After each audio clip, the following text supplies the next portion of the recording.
Bienvenidos al seminario COVID-19 en el sector agroalimentario. Como en otros eventos anteriores, el CEMIT nuevamente está organizando una capacitación que está destinada principalmente para estudiantes, docentes, investigadores y público en general en temas relevantes en la actualidad como la que se desarrollará en este seminario. El día de hoy contaremos con la presencia de tres profesionales destacados que nos comentarán diferentes aspectos que debemos tener en cuenta del COVID-19 en el sector agroalimentario. El objetivo principal de este seminario es comentar el impacto del COVID-19 en el sector agroalimentario desde recursos humanos hasta los productos destinados al consumidor final. El seminario estará dividido en tres partes. La primera parte, que estará a cargo de la doctora Magalí Martínez. Ella es bióloga, egresada de la Facultad de Ciencias Exactas y Naturales. Tiene un doctorado en Ciencias Biomédicas y es investigadora del Instituto de Investigaciones en Ciencia de la Salud, ICS. Y además cuenta con varias publicaciones en revistas nacionales e internacionales en tema de virología. En la presentación de hoy nos hablará acerca del COVID-19, su origen, propagación, diagnóstico y otras informaciones importantes. Antes de empezar con la presentación de la doctora Magalí Martínez, es importante recordar que todas las preguntas o consultas que tengan lo hagan a través del chat y al finalizar la presentación estará respondiendo la doctora. Muchísimas gracias, doctora Magalí, por haber aceptado la invitación para participar de este seminario y compartir con nosotros. Queda a tu cargo la presentación. Buenos días. ¿Me escuchan? Sí, perfecto. Ok, voy a poner la presentación en pantalla entonces. Eh,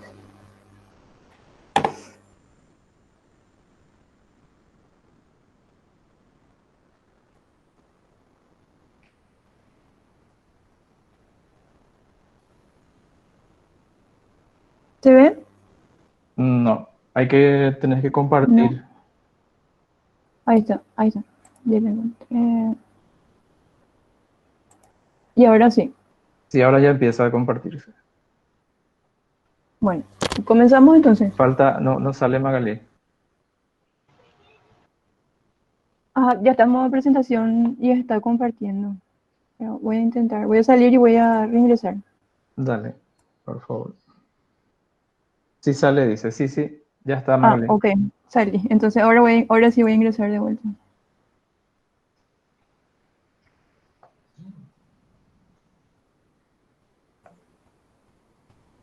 Ahora creo que va a estar disponible otra vez.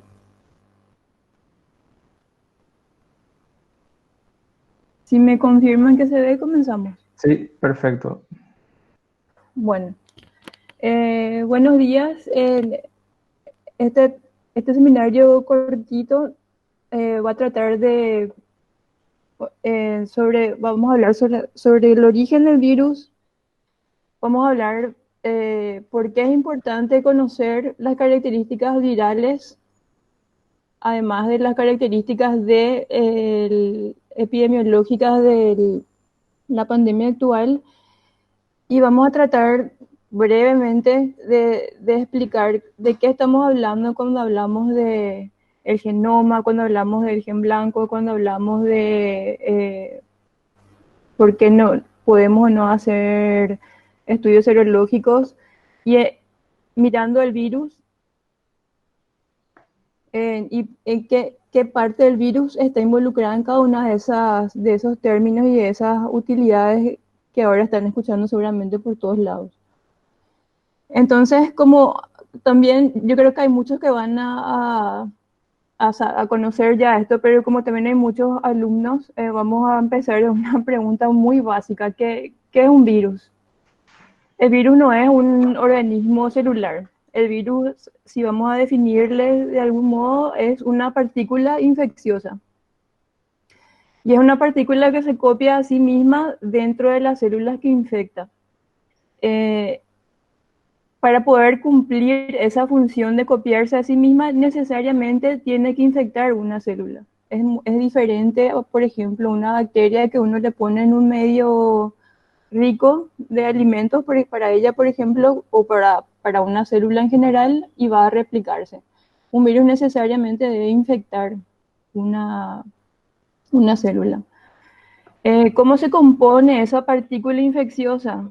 Eh, Hay dos elementos fundamentales. Es el ácido nucleico, que es como que compone su genoma, al igual que en las células, y proteínas que rodean a ese ácido nucleico. Esa es la estructura fundamental. Algunos virus pueden tener otra vez una capa lipídica, una envoltura, pero no todos. Algunos sí y algunos no. Eh, Toda esa información de la composición de esa partícula infecciosa, como en las células también, está codificada en el genoma. ¿De qué nos sirve conocer y estudiar a nosotros todos los componentes de una partícula viral? ¿Por qué estudiamos la secuencia de su genoma? ¿Por qué estudiamos la estructura de sus proteínas? Porque toda la función eh, de replicación y de infección dentro de una célula está dada por su estructura, que está a su vez codificada en su genoma. Entonces, cuando nosotros hablamos de infectividad, de susceptibilidad, ¿por qué un virus infecta a una especie y no a otra? ¿Por qué infecta un tipo de tejido y no otro? ¿Por qué todos los virus se transmiten por diferentes vías, no todos se transmiten por la misma? ¿Por qué la respuesta inmune es diferente? Entonces, porque derivado de eso, porque, por ejemplo, nuestra estrategia, ya sea de vacunación o, por ejemplo, de antivirales, va a ser diferente de uno a otro. Todo eso está relacionado a la estructura y función de esa partícula infectiva. Eh, Algo diferente, y eso, bueno, y eso digamos que es similar, eso está codificado en su genoma y eso es similar a un organismo celular, pero dijimos que el virus no es un organismo celular. Entonces, ¿cuál es una diferencia fundamental? Ese genoma que codifica toda esta estructura, función, no necesariamente va a ser ADN como en las células. Los virus pueden tener genomas de ARN y otra vez de diferente composición estructural, digamos. Puede tener un ARN de cadena sencilla. No sé si pueden ver cuando yo señalo acá con Sí, se ve, con el Magali. cursor. Ok. Pueden tener ARN de cadena sencilla. Ese ARN puede tener polaridades diferentes. Eso significa que su modo de replicación va a ser diferente. ¿Por qué nos interesa su modo de replicación diferente? Porque de eso va a depender si puede o no tener una infección exitosa en un tipo celular u otro. Por ejemplo, hay virus de ADN de doble cadena, como es el que más conocemos porque es el que tiene la mayor cantidad de los organismos celulares, pero también hay virus que tienen un genoma de ADN de una cadena sencilla. Entonces, como ven, el, ahí empieza a diferenciarse del comportamiento, digamos, de un organismo celular. Incluso, incluso cuando hablamos de qué desinfectante vamos a usar, eso está relacionado a esa estructura viral que podemos ver en la partícula. Como vimos al principio, puede haber en una envoltura. Y eso, por ejemplo, está relacionado a qué tipo de desinfectante es o no efectivo para poder eliminar un determinado virus. Entonces, ahora que tenemos toda una idea de cómo se conforma una partícula viral, vamos a ir al virus que nos interesa específicamente hoy. ¿Quiénes son los coronavirus?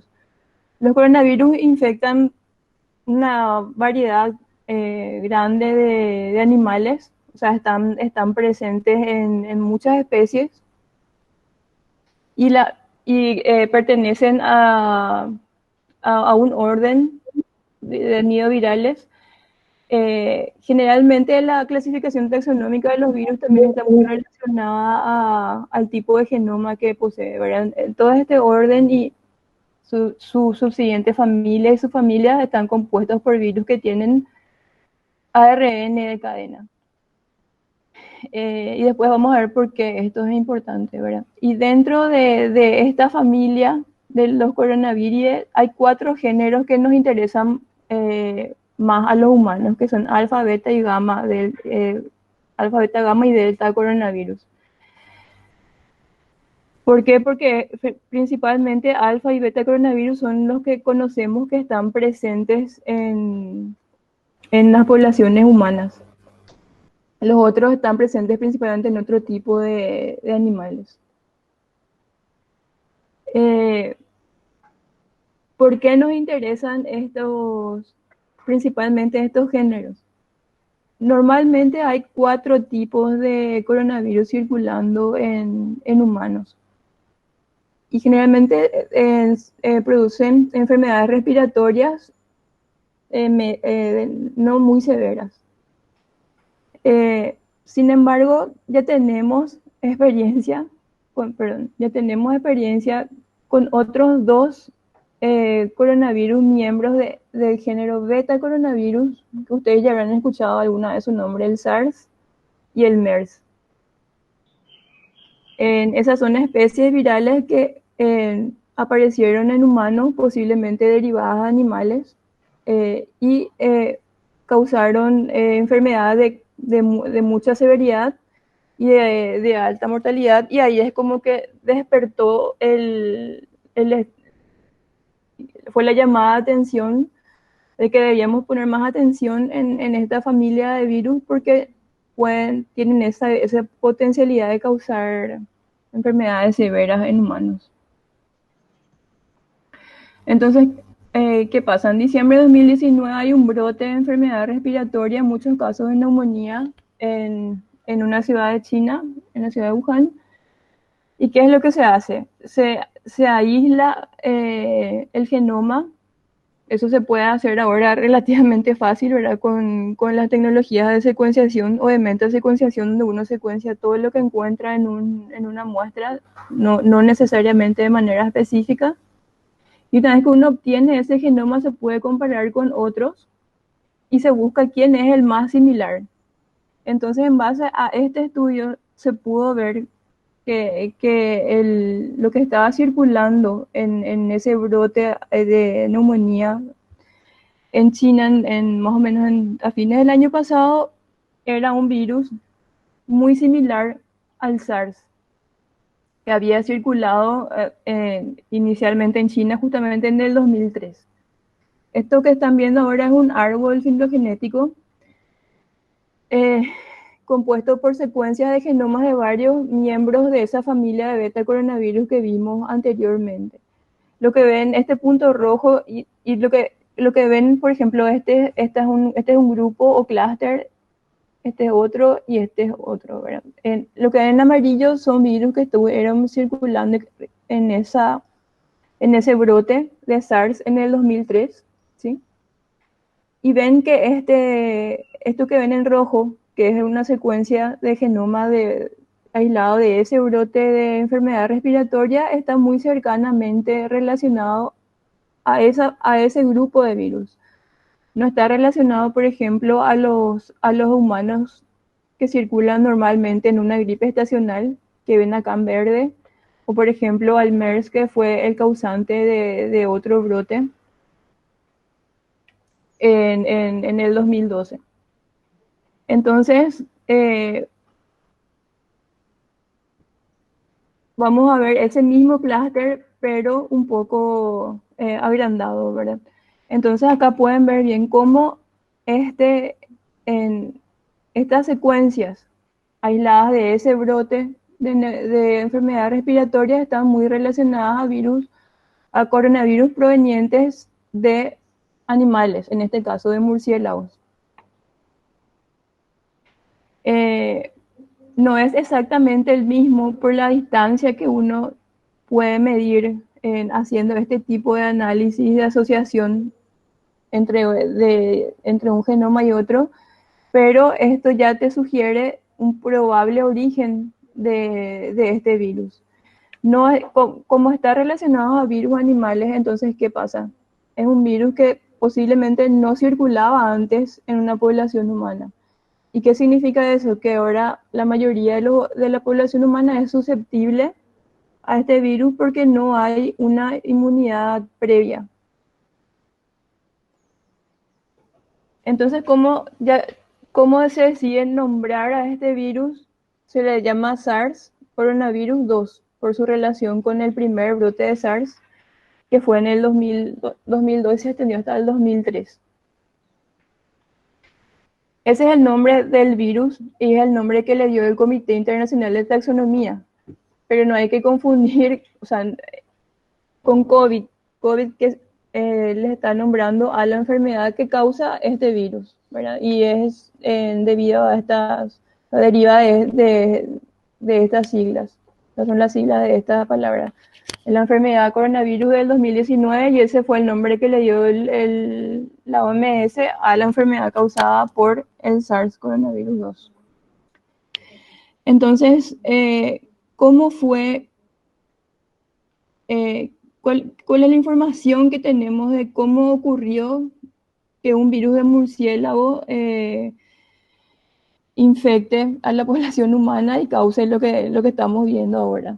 Y hay bastante información disponible basada en el genoma de los virus aislados de esta pandemia, que son bastantes.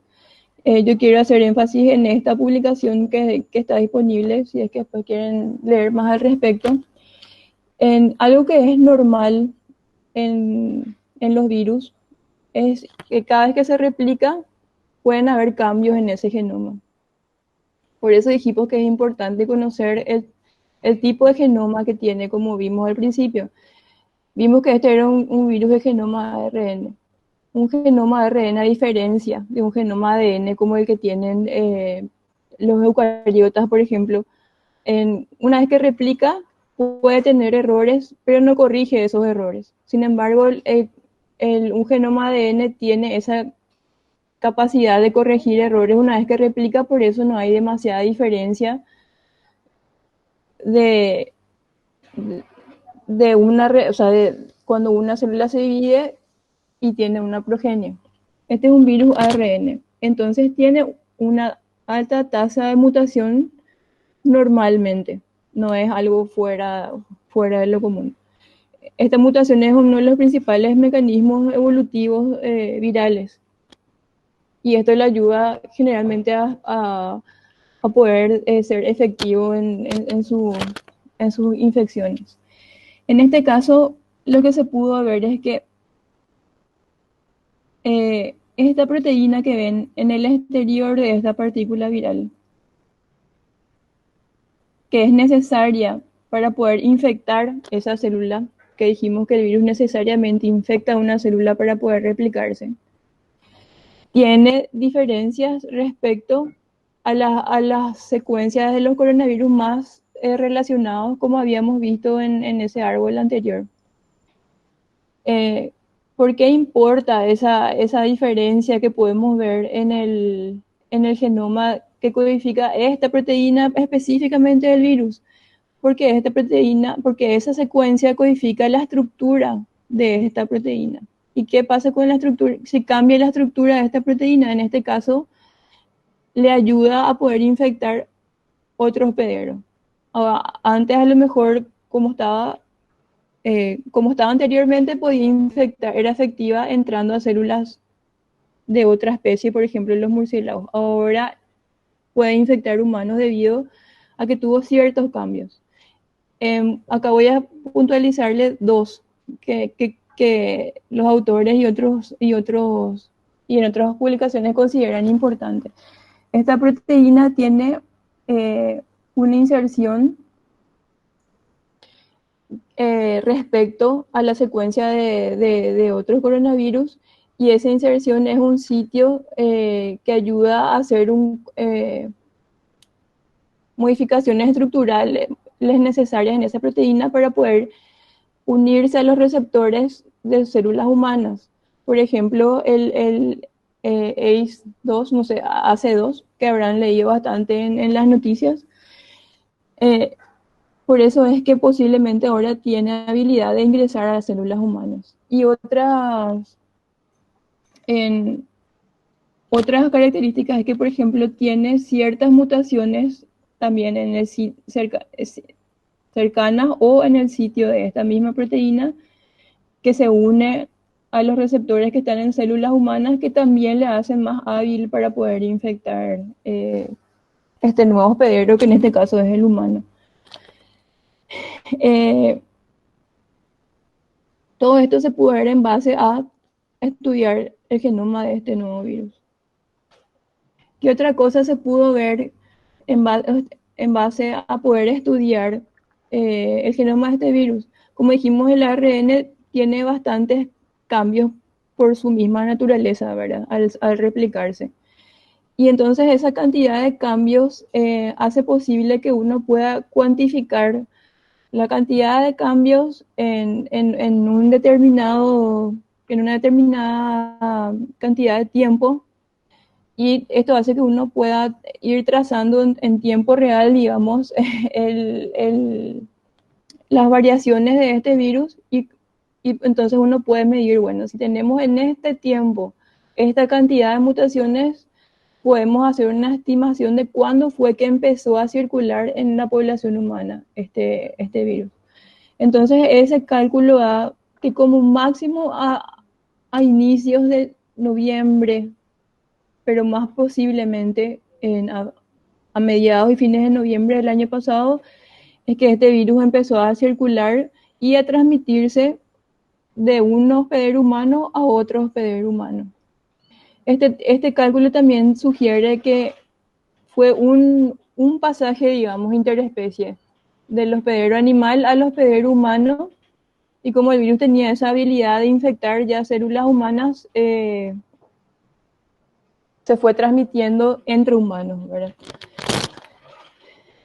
Eh, Sin embargo, hay que tener cuidado también con lo que uno lee de, por ejemplo, de análisis genómicos. Y algunos errores que, gracias, digamos, a que toda la información se comparte y se discute ahora en tiempo real, es que, por ejemplo, un artículo propuso que este nuevo coronavirus tenía, por ejemplo, una inserción que era proveniente de una secuencia de otro virus, ¿verdad? Por ejemplo, de HIV. Y eso da también, da pie a muchas teorías un poco conspiranoicas del origen de este virus. Sin embargo, fue muy fácil demostrar en base a la secuencia de esta inserción que en realidad no es específica de HIV, está en secuencias de genomas de cualquier otra cosa. O sea, no es una secuencia específica. Y además también se pudo ver que esa misma inserción o una muy similar está en coronavirus de murciélagos, que vimos que filogenéticamente son muy similares y posiblemente son el origen del virus que está circulando en humanos. Entonces no tendría sentido decir que esto fue algo insertado en el genoma, y tampoco tiene sentido decir de que es derivado de otro virus. Es simplemente una secuencia que está ahí. Es muy fácil de ver utilizando, para los que estén familiarizados con herramientas online como el BLAST, por ejemplo. Uno mete la secuencia y va a ver que no es nada específica. ¿Qué otra cosa se pudo ver estudiando el genoma de este virus? Bueno, se pudo ver la dinámica de transmisión. Se pudo ver que si usted, en la presentación es muy difícil de mostrar eso, ¿verdad? Pero esto es, por ejemplo, un mapa de la transmisión de un sitio en el mundo a otro. Y lo que ustedes ven acá en este árbol son todas las secuencias, cerca de 5.000 hasta ahora en este estudio, de todos estos países alrededor del mundo. Y una de las cosas que se pudo ver es que si, este clúster principalmente son secuencias del origen, ¿verdad? de China y de Asia. Pero la mayor propagación del virus se dio a partir de Europa. Ahí es donde en un momento hubo una alta transmisión y de Europa se diseminó, digamos, principalmente al resto del mundo. También hay pasos directamente, por ejemplo, de China a América, al continente americano.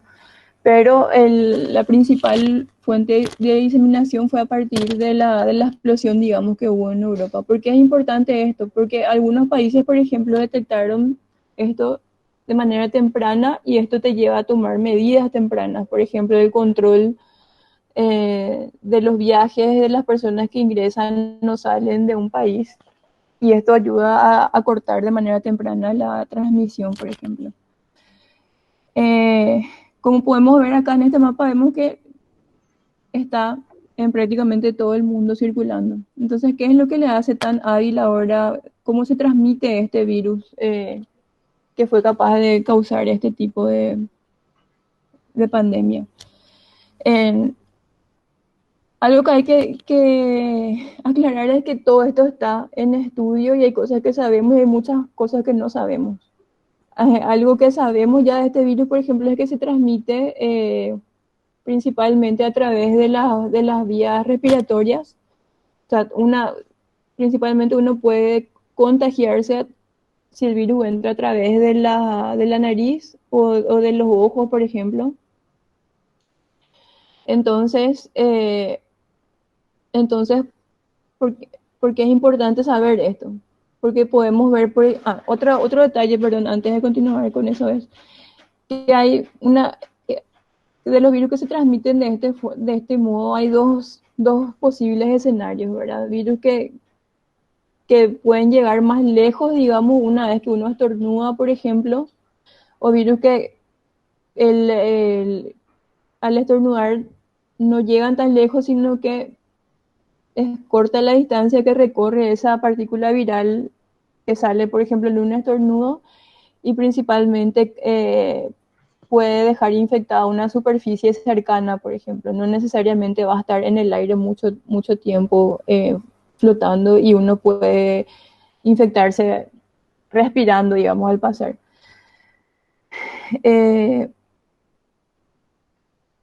¿qué es lo que deriva entonces de saber esto que sí sabemos de la transmisión de este virus? Tocarse la cara, tocarse la nariz, tocarse los ojos con unas manos que tocó, por ejemplo, esta superficie contaminada puede ser una vía de infección. Estar muy cerca de una persona que pueda estar infectada y esa persona estornude, por ejemplo, también puede ser una fuente de infección. Eh, Eso es cómo se transmite. ¿Cuánto se transmite este virus respecto a otros que causaron este mismo tipo de brote? Y en esta gráfica pueden ver que este virus, por ejemplo,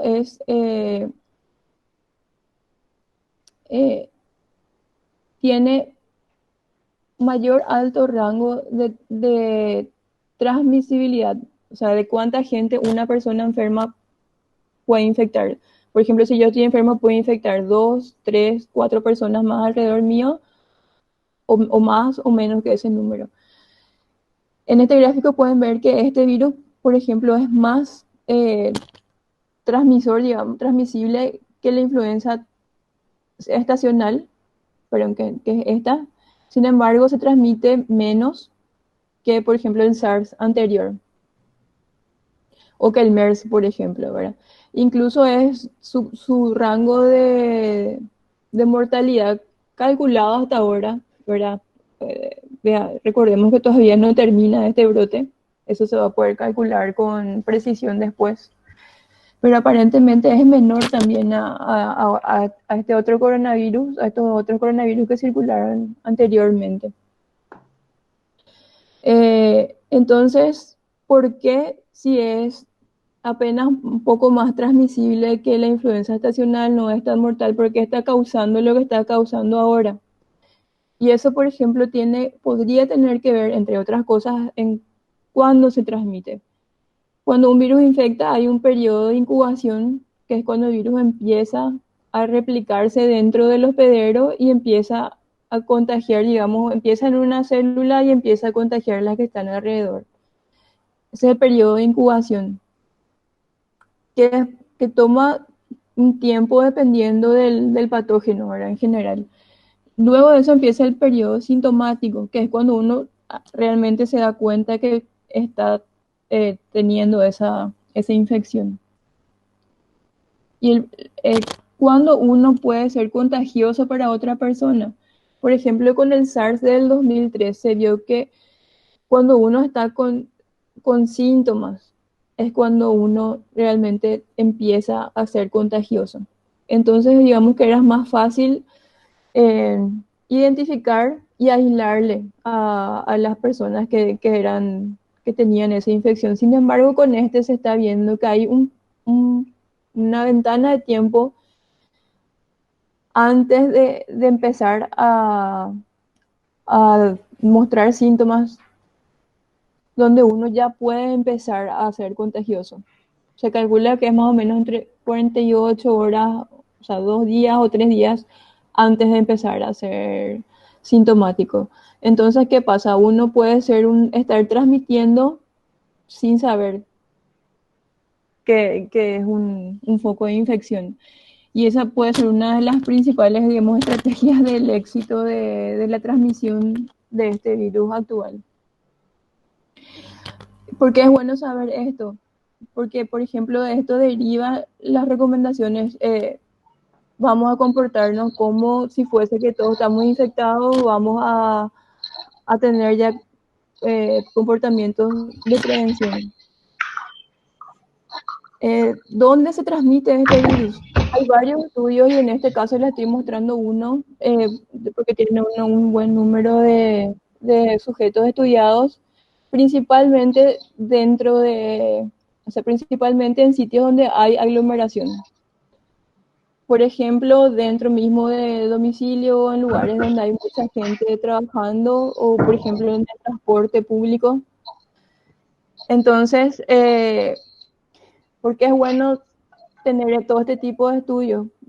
Porque esto sería otra sugerencia, la distancia física, ¿sí?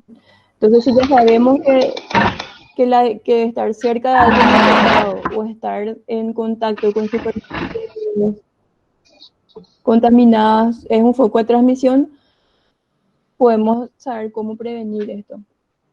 Entonces, ¿qué podemos hacer? Es seguir esas recomendaciones que están basadas en la naturaleza de ese virus, en su estructura, en su función, en su modo de transmisión y tratar de informarnos de fuentes verificables, porque esto nos ayuda entre todos a seguir las recomendaciones y a no empezar a caer en especulaciones que también eh, no ayudan, digamos, a mantener la calma y ser conscientes del comportamiento que tenemos que tener para ayudar a hacer que esto no sea un desastre como fue en otros países, ¿verdad? Nosotros tuvimos ese tiempo de conocer por lo menos estas características de esta infección, entonces ahora podemos tomar medidas basadas en ello. Y bueno, eso es todo. No sé si gracias por estar y si tienen preguntas. Muchísimas gracias, Magalí, por la excelente presentación. No sé si hay alguien que quiera realizar alguna consulta respecto a la presentación de la doctora Magalí.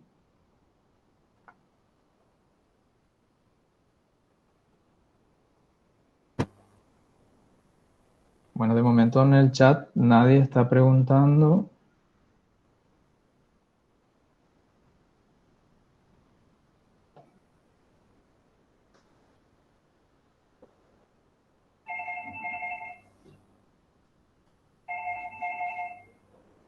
Hay una consulta, Magalí, dice, ¿a qué se refiere con tipo de desinfectante a utilizar? Pregunta Carlos Fernández.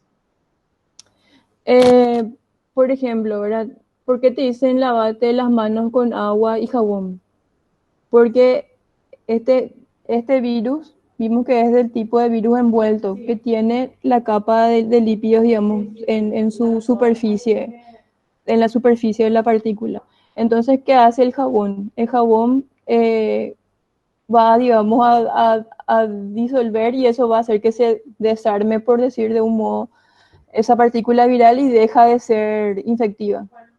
Pero, por ejemplo, hay otro tipo de desinfectantes, por ejemplo, el alcohol, que también debido a las características físico-químicas, digamos, de la interacción de un alcohol con esa capa lipídica puede tener el mismo efecto. Sin embargo, hay otro tipo de desinfectantes, por ejemplo, que se usan a veces para, no sé, para bacterias o cosas así que no van a tener esa acción. O sea, no van a servir específicamente para inactivar este virus. Hay otra pregunta de Emanuel Céspedes. Dice, recientemente en el diagnóstico del COVID-19 se han reportado falsos positivos por RT, qPCR, y expertos han explicado que se debe a detección de fragmentos de virus ya inactivado. Mi consulta es, ¿podrían ser partículas virales no infectivas? El, sí, puede ser eso, pero también puede ser ARN nomás. Cuando un virus se replica, no es que por ejemplo, uno tiene una célula y que se divide y que da una progenie. El virus es como que tiene fabriquitas, digamos, donde sintetiza por un lado genoma, sintetiza por otro lado sus proteínas y después eso se ensambla y ahí rinde, digamos, una nueva partícula viral que es progenie. Entonces, y mismo cuando uno hace una PCR, ¿verdad? Vos lo que estás detectando es el genoma del virus. En eso se basa la RT-PCR. Entonces, no necesariamente estás detectando ARN que fue particulado y que está dentro de una partícula infecciosa, es simplemente ARN que en algún momento se sintetizó. Y eso es lo que a lo mejor se está viendo en esos pacientes, por ejemplo, que ya están en un periodo de, o sea, que su infección ya está terminando. A lo mejor ya no hay replicación viral, ya no hay partículas infecciosas circulando, pero hay todavía ARN que quedó dentro de las células infectadas que fue sintetizado, pero no necesariamente estamos hablando de que está particulado. No sé si se entiende. Es un resto de lo que el virus sintetizó durante la infección, pero no indica que la infección está activa todavía. Entiendo. Moisés Villalba pregunta, dice, por los ojos, ¿cómo se realiza el contagio? Y es, no sé, si por ejemplo vos te vas y tocaste un picaporte o una mesa o algo así, donde cayeron gotas a alguien que tosió, por ejemplo, y después uno se toca los ojos, uno está el ojo es una vía de infección bastante efectiva, digamos, ¿verdad? Porque uno directamente está en contacto, o sea, las mucosas están muy cerca también en contacto con las vías respiratorias y eso puede llegar de ese modo y empezar ahí la infección. Lo mismo que si te tocas la nariz, por ejemplo. Hay mayor riesgo. Sí, por eso Amanda, ayuda, sí, perdón, por eso ayuda también el tapabocas, por más que de repente no sea, por más que de repente no sea el oficial, ¿verdad? Sea solamente el casero, por ejemplo, que ahora se prepara, pero por lo menos es como una alerta, ¿verdad? De que no te toques, ¿verdad? No te toques la cara, no te toques los ojos. Por entiendo. eso es que también que te insiste en lavarte las manos, ¿verdad? Porque si vos tocaste algo sucio, te vas y te lavas, después por error te tocas la cara, pero ahí tenés menos posibilidades de contagiarte porque ya te limpiaste el vector, digamos, que son tus manos. Amanda Duré pregunta, ¿es cierto que el virus puede quedarse por el cabello? Sí, o sea, puede quedarse en cualquier superficie. Eh, que si alguien, no sé, estabas en una fila de algo y alguien te tosió, depende de si digamos, la bala llegó a una superficie que sea tu cabello, tu ropa, lo que sea, se puede estar ahí, ¿verdad? Pero una vez que vos te laves, se va. O sea, no es que se va a quedar ahí. pegado ni nada, ¿verdad? Oye, por eso también te recomiendo, si vos estuviste en un lugar donde estuviste, donde había un poco de aglomeración, estuviste en contacto con gente, lo mejor es llegar a tu casa, bañarte y poner tu ropa a lavar, por ejemplo, ¿verdad? Entiendo.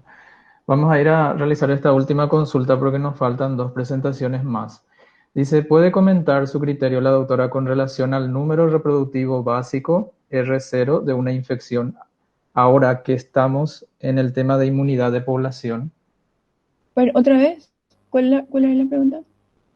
¿Puede comentar su criterio la doctora con Sí. relación al número reproductivo básico R0 de una Ujú. infección ahora que estamos en el tema de inmunidad de población? Eh, para mí es un poco arriesgado hablar de la inmunidad de rebaño, ¿verdad? Me imagino que se refiere, ¿verdad? Porque eso uno puede hacer un modelo, pero uno sabe cómo va a resultar y eso se está viendo en los países que adoptaron esa estrategia, ¿verdad? Ujú. Eh, y no sé si eso va, o sea, varía. En realidad ahora hay como dos o tres, algo así, creo, es lo máximo que se calcula de inmunidad de R0 para este virus, pero eso va a depender también del contexto epidemiológico de dónde se está dando la infección, ¿verdad? O sea, si, y, no sé, alcanzar una inmunidad de rebaño, dijeron que se necesita por lo menos un 60% de población que haya sido infectada.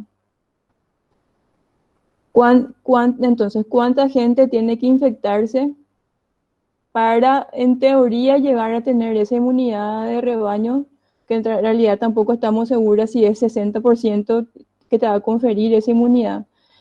Y cuánta gente, es como estar calculando también y cuánta gente va a morir, ¿verdad? Porque si bien la tasa de mortalidad no es alta, ponerle que sea menor al 2%, ¿verdad? Que es lo que se calcula hasta ahora, pero el 60% de tu población se infecta, vos estás hablando ya del 2% de ese 60% de casos de muerte, por ejemplo, ¿verdad? Entonces, para mí es muy arriesgado Arriesgado. jugar con esos números del R0 y cuánta gente hay que infectar, porque realmente no, como dijimos al principio también, hay muchas cosas que no sabemos todavía. ¿Hace cuánto? Entiendo. Hace 4 o 5 meses que está circulando el virus. Entonces, yo creo que esos números vamos a poder tener una vez que es muy temprano ahora. Más adelante vamos a poder hacer ese cálculo. Bueno, muchísimas gracias, doctora Magalí. Yo sé que vos tenés otro compromiso en momentos nada más. Te agradezco mucho por tu participación y vamos a continuar entonces con la siguiente.